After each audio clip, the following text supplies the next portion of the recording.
Hello, welcome back to The Big Issue on this channel, OSRC TV. You can also watch us live because we live stream this program on www.osrctv.ng or follow us on Facebook and Twitter at OSRC TV Ondo.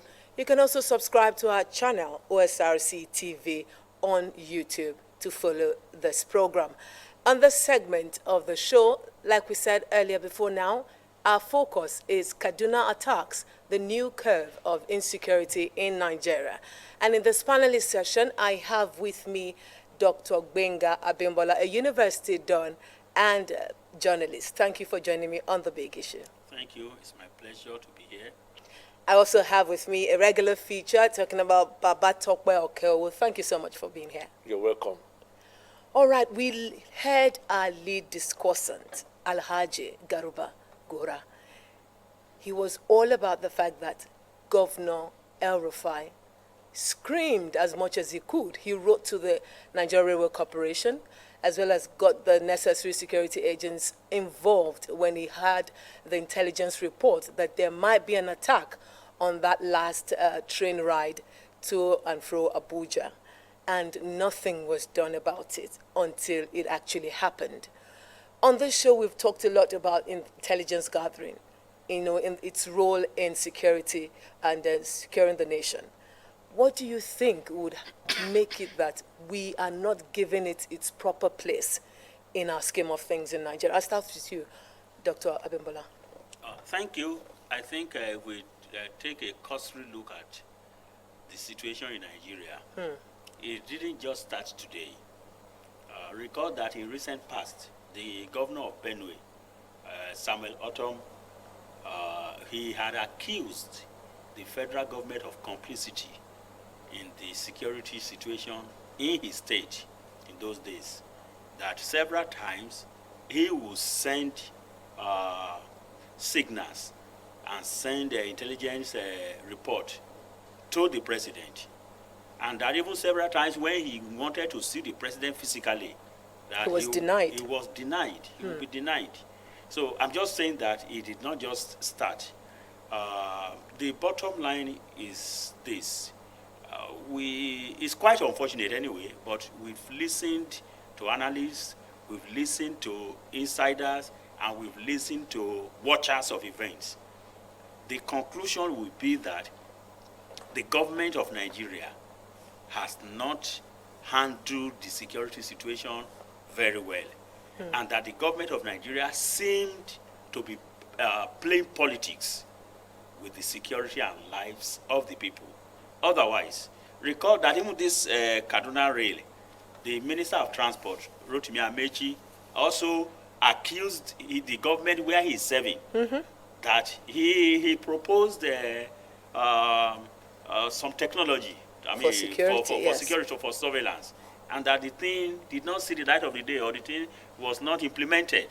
So the same government, high-ranking government official for that matter, I will tell you that. So if somebody in the federal cabinet could lament so loudly, so what are you now saying about somebody who is not in the lamenting cabinet? So loudly? Some would say that if he were in other climes, he would have resigned honorably, actually. Yes, but the way he lamented showed that he was trying to exonerate himself, that what could have been done to prevent, he suggested, and he actually brought the memo to the Federal Executive Council, and the thing did not see the light of the day. That is to let you know that he was trying to say that he understood the situation and did whatever he could do within his own powers. So if you're asking him to resign, what of the head of the government himself? In other climes, the federal government, the head of the government will have thrown in the towel. Sentiments apart, because the killings, even though it didn't start with this administration, Yes. but when it started, it was localized in the northeast when this government inherited the insecurity in Nigeria. But it has spread from northeast to the northwest to other parts of the country, and it's like northwest is hotter than any other region now. So what do we make out of this? And recall that intelligence is as if our military is incapacitated. It's like we are rendering our military ineffective. I mean, Yorubas, they have a proverb. They will say, Abiku Solo Deke. The implication is this. The Abiku means somebody, a child that will be born and will die, and he will come back, and he will still die. So, but the herbalist, the native doctor, will be doing some incantations and preparing some concussions, putting mark on the child so that it will not die again.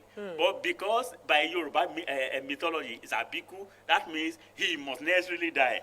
So he's now making ineffective of the efforts of the herbalist. That is what is happening to the Nigerian military.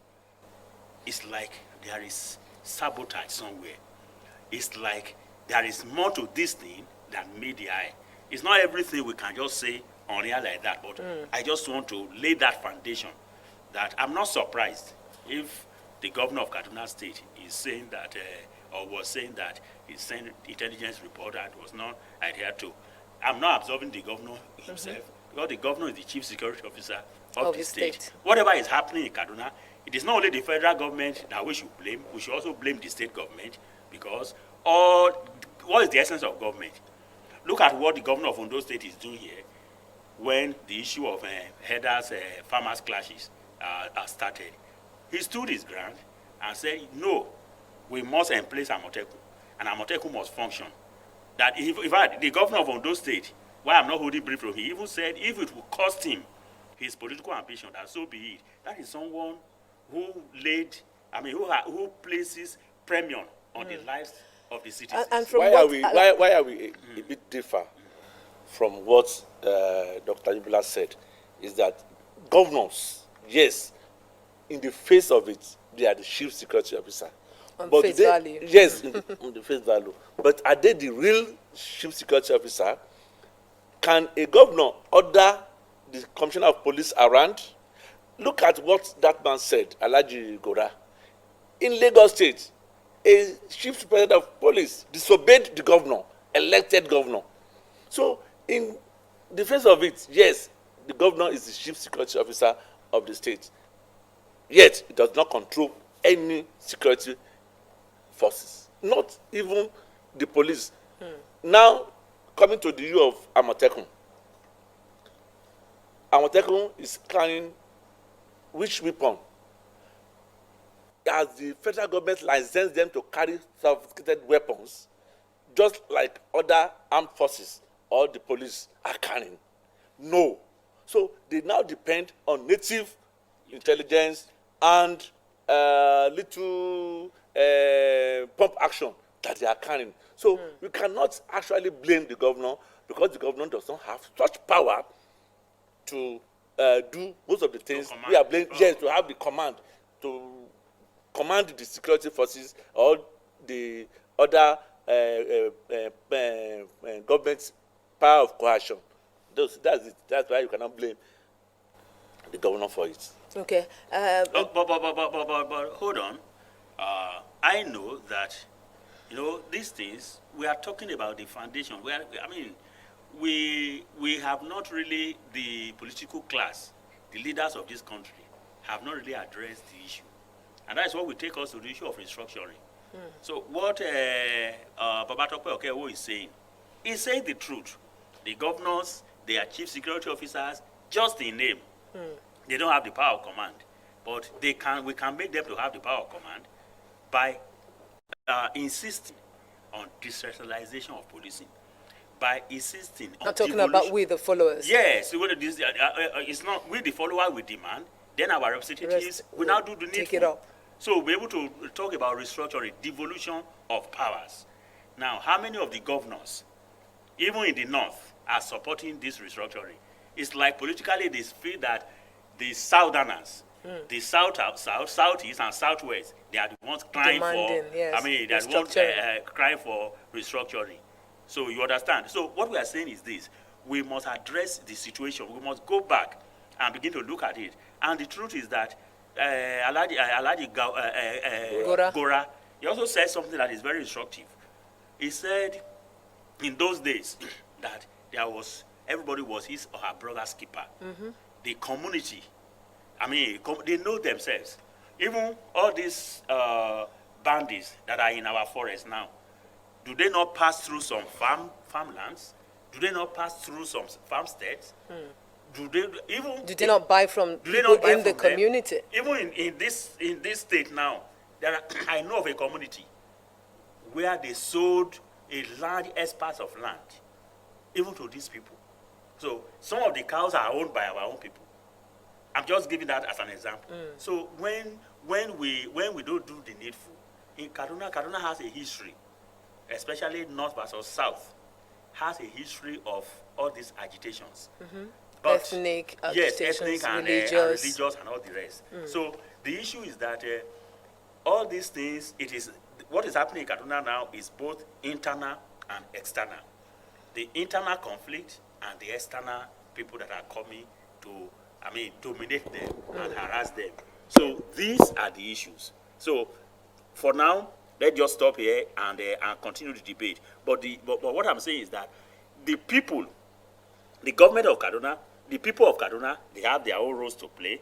But the biggest role goes to the federal government. If you are talking of the rail attack, of course, the Railway Corporation is owned by the government, by the federal government, and they The should have bulk their also own. to the Yes. federal government. All right, let's talk about the fact that he said, which I think you hinted, that it has political undertone.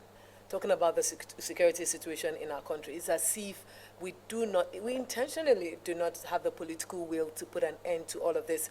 Alhaji Gora said something that these people come in sophisticated motorcycles that are like brand new, that even this one that happened with the train attack, they came in cars, clean cars, real good cars, and then they abducted these people. It's as if there are really people that do not want Nigeria to be safe. What do you say to that? Let me just say it. When we are talking of political undertone, we have to look at the economic undertone. I think the economic undertone supersedes that of political undertone. It says something about mining gold illegally. Yeah.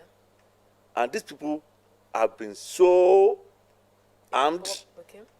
to the extent that they can challenge the nation's sovereignty. So once somebody has so much money, then he can dare anything. He can now say he wants to take political power. Let us reverse and look back to 1993 when Abiola wanted to become president. I think one of the things one of the military men said is that this man cannot be so powerful economically and also have political power. But now we have somebody who has economic power wanting to take over the political power. So now they want to make the state or the country ungovernable so that they can also take political power. So I think it is interwoven. So they want economic, they have that, and then they Yes, also yes. want For instance, national. to have one motorcycle, just this small motorcycle here, I think it's about 250,000. No, I'm talking small. of this small one that they used to do Okada. Yes. It's about 250,000. I think it's more than that. It's more now. than that. No, I just priced one. So I mean the cheapest. Okay. Okay, maybe second hand. So you see another one about 400. But when you are saying this one they want to use for this kind of operation, you see it will be very close to 1 million. Yes.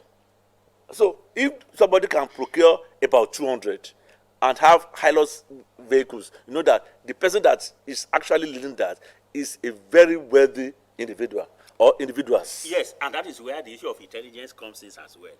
And that is why this economic and political, he said they are interwoven, I agree. But the real truth is that should we now resign to fate and say because these people, they have the economic power, government, it is the responsibility of government. That means these bandits, I don't call them bandits, I call them terrorists. Because what they are doing is beyond banditry. They've even It's been declared terrorism. terrorists. These terrorists, they have sponsors. And if they have sponsors, you cannot just be attacking them on the field. You also have to fish Go to the roots. out their sponsors. And that is where the political issue comes in. The political will of the government. I will not sit back and believe that government will say it doesn't know When I say government, I mean government. We have intelligence. We have agencies of government who are trained in this this field. I want to add something to it, sir. Yes. Now, people are preparing for election, and some people don't have money. So they've run to those people. Please come and sponsor me. I want to be governor. I want to be senator. I want to be president. So if somebody has economic power, he's now sponsoring people to political offices, powerful political offices. Do you think those people he has sponsored with his hand money will now go against him? Because he knows the only thing is that we have to jig the system in such a way that these people will be decapitated. They won't have such economic power to sponsor people into political offices. If that one is done, then the military. How do we begin to do that? Where Nigeria is a place where you can throw around so much money, nobody a questions capitalist you. society now. Yes, nobody questions you what you do for a living to earn such money. That's what I'm saying. That our electoral system needs to be reworked in such a way that it will remove the influence of money. As long as the influence of money is there, these bandits, these terrorists, these fraudsters will always find themselves into political offices. Okay. And there's nothing anybody can do about it. That's what I'm saying. All right, one of the you want to say Yes. something? Now, if they do, they find themselves in political offices. Now, are we now saying that our government is populated by bandits And rogues. and now the truth is that once anybody takes the oath of office at any level of governance, the issue of welfare of the citizens, security is part of the oath. In fact, the first thing of the oath anybody is taking in this country, according to our constitution, is I bear allegiance to the Constitution of the Federal Republic of Nigeria. That is the first thing before you even take oath, either as a governor or president, or as a chairman of local government, or as senator. Now, what does that imply? It implies that the spirit and the letter of the Constitution you will protect. So when people now swear to such an oath and they get to office and they see that citizens are being killed, maimed, and they look the other way, that one is also Perhaps treason. because they are benefiting from They are it, like you benefiting. said. So what are we saying? Sometimes that is why the government is like Nigerians. We have not really asked enough questions. We have not demanded for our rights. That is the problem. Because government believes that anything they do, we can just murmur and murmur and murmur. In a short while, we forget about Something it. else comes up Something again, else and comes then up we move again. In fact, so I agree with him that the Nigeria political space is highly monetized. Fine. But we, the citizens, we can change the narrative if we begin to place a demand on government. But we are not ready. No, please, let me learn. What I say we are not ready is that the Constitution provides for protest. You can protest vehemently but peacefully against untoward government policies. But do we do that? Nobody wants to die. Freedom is not given, it is taken. So everybody just sit back and complain. And Many we don't will do ask you that the one that happened with NSAS, what happened? that is why I say Nigerians, each time they ask me that question, that the one with NSAS, if you want to take something, you have to plan it, and you have to go for it, and you have to sustain your effort. The NSAS protest, how many months? It didn't last up to a month. And yet, because of what happened at the Lekki toll gate, everybody went home. And we ended it there. In other climes, even what happened at the Lekki toll gate will make the protest to be stronger. Do you understand what I'm talking about? Let me just back you up. I want to back Prof up. When we talked about Arab Spring, what's happened? An individual in Tunisia who was jobless was on the road selling, and they called them Baladia, the local government authority that used to clean the country of all these miscreants. They took his wares and threw it away. The guy became enraged. and committed suicide by pouring petrol on himself and went ablaze. That angered the people, and the uprising lasted consistently for many days. The government was brought down. Yes. And the president left. He now went back to Egypt. Like that. It's happened in Arab Spring. It's just a very recent history. But there is nobody that is ready to sacrifice anything. Yes. Once you are okay, well, everything can go. We are too selfish in this country. Nobody wants to leave his own comfort zone or to champion any cause. Like we discussed earlier, human rights activism died with Gani Fayemi. Since then, what we have is people who are interested in their pockets. Even though we have the society still. All right, one of the key issues also that this train attack threw up is the problem of records. It's a seem since it happened, we haven't really been able to get the actual number of passengers who were on board that train, as well as the number of abducted passengers, the number of, even some people will tell you that even we're not even sure only 8 persons died, like was reported in all of that. And then if you also look at us as a people, it's as if we really would. Just recently, the FG came up to say they just discovered 3,000 fake workers in the federal government's IPPS, payroll, and all of that. And then look at us as a people in terms of population. Since 2016, we ought to have had our census, and up until now, we're still estimating where people. You are just saying the same thing. The issue of records. What problem that is it. If a country does not know its number of citizens, how would they know the number of people who are working in a particular ministry? Even in the state governments, they are always doing review, verification. They don't know the number of people who retired. They don't know the number of people who are in the service. They don't know many of them that have died.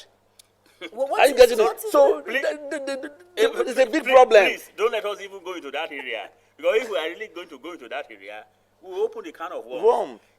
My own take is that Nigeria is not serious. When I say Nigeria, I mean governments, subsidy governments, the leadership. We are just not serious. Serious about what? Vital registration. We don't have records. It is only in this climb, in the third world countries, especially in Nigeria, that we do multiple registrations. Only last night, I still called with my SIM, but this morning it got blocked. Whereas this NIM, I had already synchronized it for over a year ago. When they started, I synchronized my NIN with the phone lines, but they blocked it this morning. What do I want to bring out here is that they themselves, even as a private venture, they don't have the actual record. So now what am I bringing out?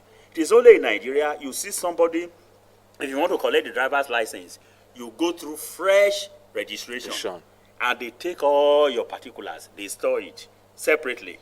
If you want to collect international passport, you start all over again. You take all these things. So if you want to collect ID card with your employer, they start all the fresh registration, take all these things. Name anything you want to register for. If you want to register for INEC, for voters card, they start all over again. Take one card.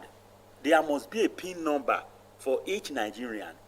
Once that PIN number is logged into the system, it brings out all your data. Nobody questions you again. They don't need to be asking you information. They are here and there. But in Nigeria, we don't have... It's as bad as that somebody of my age will have a date of birth. That's where I was going. Yeah, you have one. I don't know about 3. Yes. One is actual, one is official, one is biological. One is biological. And even as old as I am now, I can go to any local government or National Population Commission. I say I need a birth certificate, and I will just go to the court and swear to an affidavit that I was born so date, and they will give me. And that's why we have official age in Nigeria, because we don't have actual record. And look, people die in the hospitals. They're supposed to have death certificate. How many people have death certificate of their dead loved ones? So we have problem with our record. Even in government hospitals. We give back to children, and do they even have the records? They take records when we deliver. Which record? Which name do they put there? they can only say Okewo's child. Child. Or Abimbola Baby child. Okewo. Baby Okewo, baby Abimbola. And if you have about 5 of them, baby, who among them? Whereas immediately you are but born, it got to a point where you have someone from population, I don't know Commission. what you call it, National Population Commission. right there, as you want to register the baby, you can register the baby if you want to. Or when maybe in the course of coming for immunization. it is not if that you. baby. That is what we are saying. If we make it a policy, every hospital, whether private or public, Or even this TBA. yes. So anywhere pregnant women are attended to, there must be a computer. There must be a system. So that immediately that child is born, they will give a specific period of hours that you must give a name to that child. to that child. records. And And All right, that let's- is let's no, go let back us to let this us train just attack look, again. let us, and that is why No, so we are we are talking linking about that to the train. train. Yes. So So because we- we don't have what are the records? Somebody can buy ticket And another person's name, and another person's name. Another person can use the ticket. ticket. But if we have vital registration, if you buy a ticket, all the times if you are flying, if you go to the airport now, I bought my ticket. They will still be asking me, please, can we see your ID card? What is the meaning of that? So may I see my face? Or they should have just asked me to put my thumb on their system. It should bring out my data Your and records. correspond. But we All don't right. have that. Still talking about this NIN linkage, a lot of people's numbers have been bad, like you said, yours was. Yes. And then people are asking questions that, okay, some of these bandits have actually begun contacting the family members of these people who were abducted. That's why we say we are not So serious. now we're beginning to ask the question what is the as well use? that where is there seem to be That is what we are saying. You got registered, you register your SIM, you link it up with NIN just like Dr. Abiwala did, yet the number had been bad. So what do we call that? That means there is inefficiency in the system. Sorry, let me even shock you. In the banking sector, a few years ago, they came up with the idea of BVN, as if BVN was going to be the messiah that will make your account foolproof from theft. Today, with your BVN, people will hack into your account, not just hacking with technology. People will use your ATM, people will clone your ATM, or people will withdraw money, or people will forcefully, they will give you POS. Robbers can give you POS and say, well, they withdraw your money. And after the robbers have left, if you go to your bank, they can't trace them. And there's BVN. No, let's just take a look. those are some of He the just issues what as Mr. well. Okay, we say that inefficiency is the order of the day. One of my friends, he lives in Indianapolis in the US. He was arrested some 6 months ago. And just they present as if they didn't see him. Once he was arrested for violating the traffic law, he was arrested and climbed into detention because they ran the check on him. They discovered that he has committed an offense 6 months earlier, And he had not. been punished for it. So he was punished for that, violating that offense, and now here. But here in Nigeria, criminals walk free. Even if you commit it now, once you are not arrested immediately, you have escaped. All right, another issue now is the fact that these bandits have, or terrorists, whatever we want to call them, have actually threatened that they will do the unthinkable if the federal government fails to negotiate with them regarding the persons, unknown numbers of persons that Well, let me just say that I want to agree with El-Rufai when he said that they should not negotiate with them, that the language that terrorists know is being killed. Of course. Once you negotiate with them and they have economic power, they now go ahead to buy more weapons. But are you saying, Baba Tokwe, that if you had a family member, you would take the stance? I will take the stand. Let me tell you. Because there was a time in Ondo State that it became very rampant for people to be kidnapped, take 4 million, take 5 million. But once they started arresting, killing some of them, and the Amatekons swung into action, they fled the community and went other places. It's not that such thing is still not happening. But once it has to do with economic power, you have to be very, very careful. Because there was a video that trended sometimes. The woman was in the shop and was saying, they've not seen him in the market again selling his petty things. I said, no, since my husband has joined the banditry and you are having more money now, we cannot I cannot afford to be selling such a thing. Because it has become, if it's a business venture. Once it becomes business venture, it is very difficult for it to be cured. So the best thing for the government to do is to go offensive. So they know where they are. And that is okay. They know where they are. That is why I said we are talking about the political will to do it. To do it. You know, when this thing started, they called them bandits. And where many Nigerians were pressurizing government, declared these people terrorists. Even the National Assembly members, they passed several resolutions and motions calling on the government to declare these people terrorists. The government did not listen. Only recently, government signed. And even signing them as terrorists, government is still referring to them as bandits. What are we talking about? Because when you declare some set of people terrorists, the implication is that you have declared total war on them. And so you can use the maximum force. You understand? For human rights purposes, it doesn't work there any longer. But if you are still taking that these are criminals, human rights will dictate that you cannot go offensive against them. You have to arrest and let them go through the normal legal process. But for terrorists, you don't need that. Nobody will accuse you anywhere. You go offensive. That is why I said the government, and now the thing is becoming more difficult for government. If government has heeded this some few years ago when they said, declare these people terrorists, they are more than criminals and bandits. Many are even beginning to ask the Tucano jet we bought, what is it? I have also asked. And, the Tucano jets we bought. The issue is that, is it not human beings that are going to operate this thing? Will they not take command, take directive or take orders from their bosses? These are the issues. If you listen to some of our military guys talk behind the scene, off air, off the camera, you will weep for this country.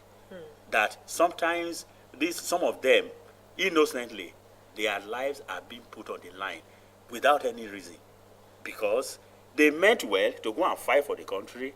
It's like there is a fifth columnist. Somewhere something is wrong with this thing. Is it not as if when we had not even advanced technologically up to this point, when we were fighting when we were sending people on peacekeeping mission all over the world to the United Nations, and they always commend Nigerian soldiers, Nigerian military personnel. They always come back with galas and awards. So what's the problem with them now? Having it, that's why I said that's what I'm saying.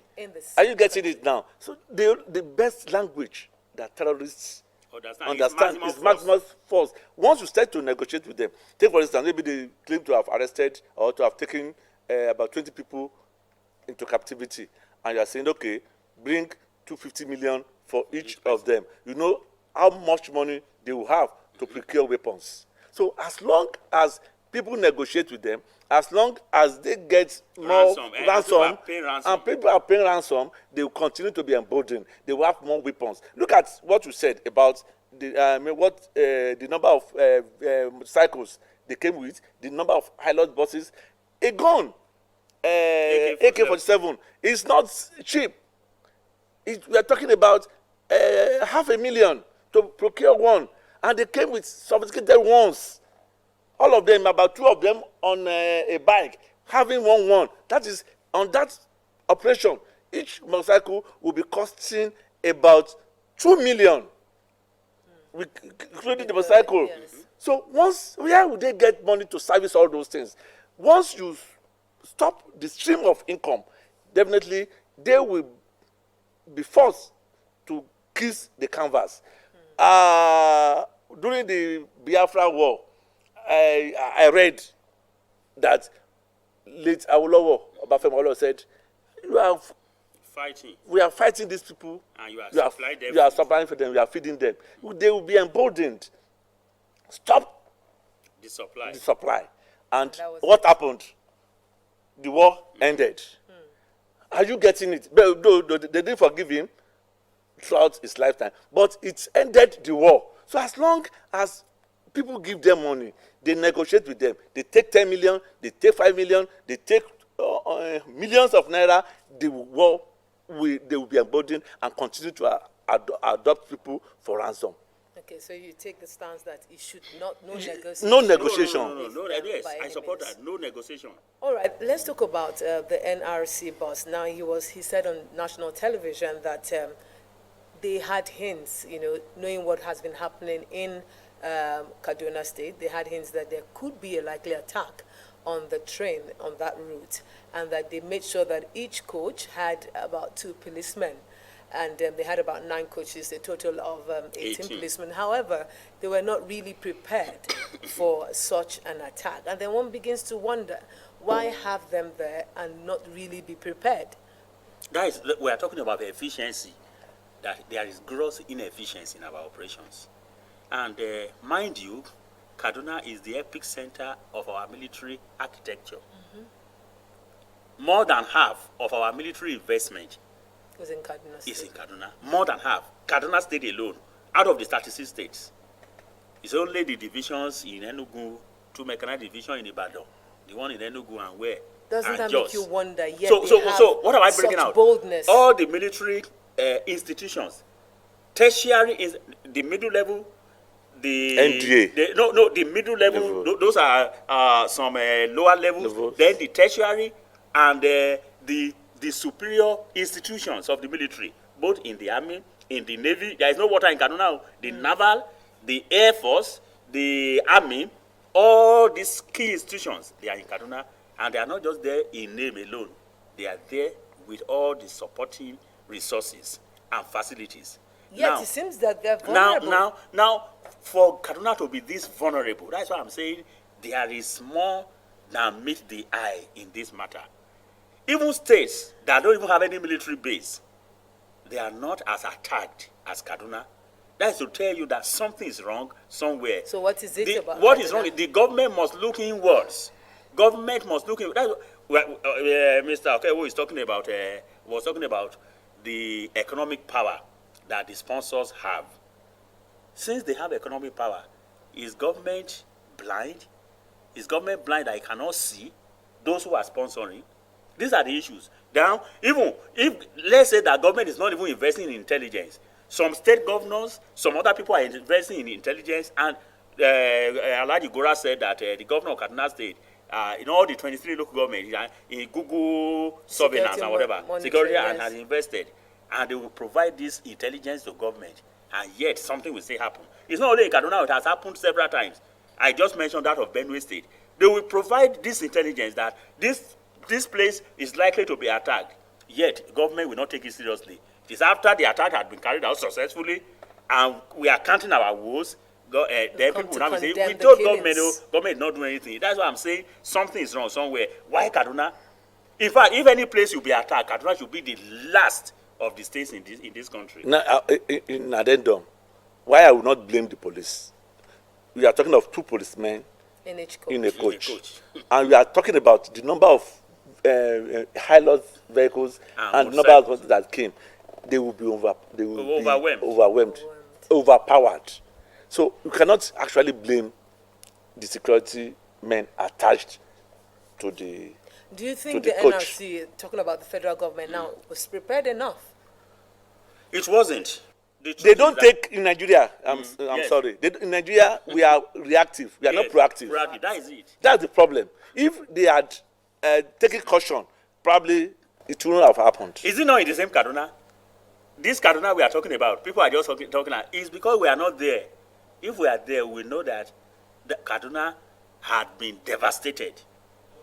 I know about Kajuru, name them, about 3 local governments in the last few years that have been taken over by terrorists. Last year, there was local government election in Kaduna State. They couldn't hold it, those 3. They did not go there. The Electoral Commission did not go there. It's like they have ceded those 3 local governments. How many have they ceded to Niger State, the terrorists? So now what I'm Almost saying, half. Yes. What I'm And saying this is that- the border of course, Abuja. now, what I'm saying is that if at this level, NRC knows how vulnerable Kaduna is, coupled with the fact that they now gave them intelligence that their facility might be attacked, and you are just putting 2 policemen. What is even what amount of weapon and magazine do they have? So they said they tried their best. Those policemen, kudos to them. They tried their best because they said they engaged them for almost 1 hour before they ran out of ammunitions. So that is to say that our security people, they are not to blame. They are ready if we do the needful. Who are the we? The government. That's why I said government must look inwards.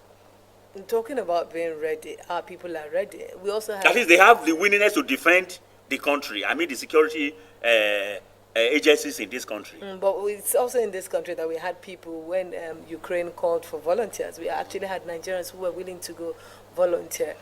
Do you think... Let me just tell you one thing.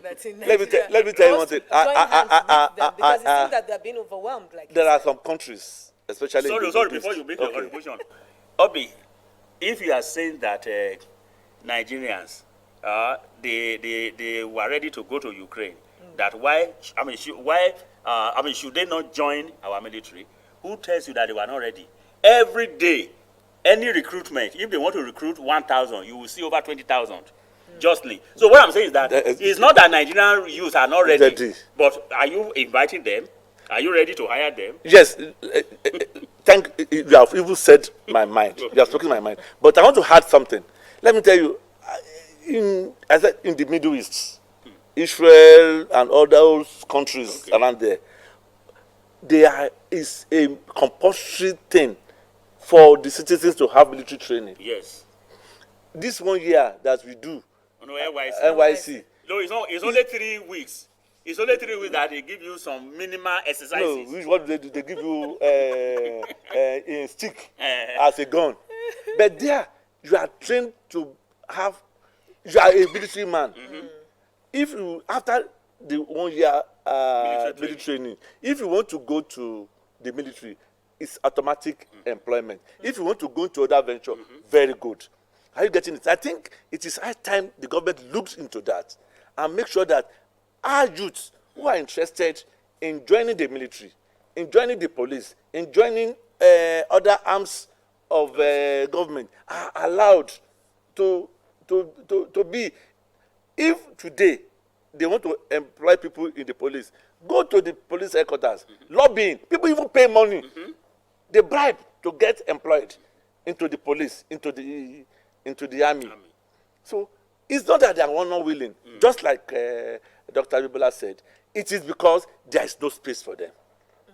There's no space, or they're not willing to take them in the government. Yes, of course. And more importantly, you cannot actually blame government. Sometimes they will say, where is the money to pay them? Then the issue of that's the problem to play again, state policing that we have been talking about. We have always said that as a person, I support that the state should have its own police and be armed. Like we have Amotekun, it's just a pseudo state police, but they are not well armed because what they are carrying cannot face. Their mandate is limited. It's limited. Highly limited. They are highly handled. They cannot do. Imagine. Yet they are achieving what they are. Yes, they are trying. It's commendable. If Amotekun is licensed to bear sophisticated weapons, with what they are doing now, you see the impact. The impact. These are the issues. Now, all these things is just telling us that over centralizing everything in Nigeria has expired. We are just playing the expired politics, expired structure. This structure has expired. It can no longer carry us. It was Agu Irosin that started this unitary structure. Because in the First Republic, there was true federalism. But the first military coup in 1966, they were the one that changed it and made it unitary. And so succeeding, that's why I don't want to blame anybody from any section. They say it is the northerners. It was not the northerners that started it. Somebody started it, but some people started enjoying it and they don't want to get out of it. So, but all of us must come together and say, I still believe in the unity of Nigeria. There is strength in us being together. In fact, we can achieve more if we are together. But our marriage must be negotiated. You cannot force this marriage on us. It's like it's being forced on us. Unitary. The system of education in Akure here, You still want somebody in Guso to be operating. Culturally, we are different. That is why we must decentralize, including security. The security challenge, Alhaji Gora was saying it that even in the southwest, south, or whatever, where you have this IPOP and whatever, that the security challenge in each region and even in each state or local government differs. Why are we now, everything is one unitary command? We are not talking about army or military. What of the police? How come that given our diversity, we are still holding on to uniform unitary police in this country? It can't work. All right. Thank you so much, Dr. Gbenga Abimbola, for coming on The Big Issue and sharing your views with us regarding this issue at hand. It is my pleasure. Many thanks to you as well, Baba Tope Okewo. Thank you so much. It's my pleasure as well. Till we'll come your way same time next week with another exciting, burning issue that affects you and I am Obi Chukwemeka Oti saying bye for now.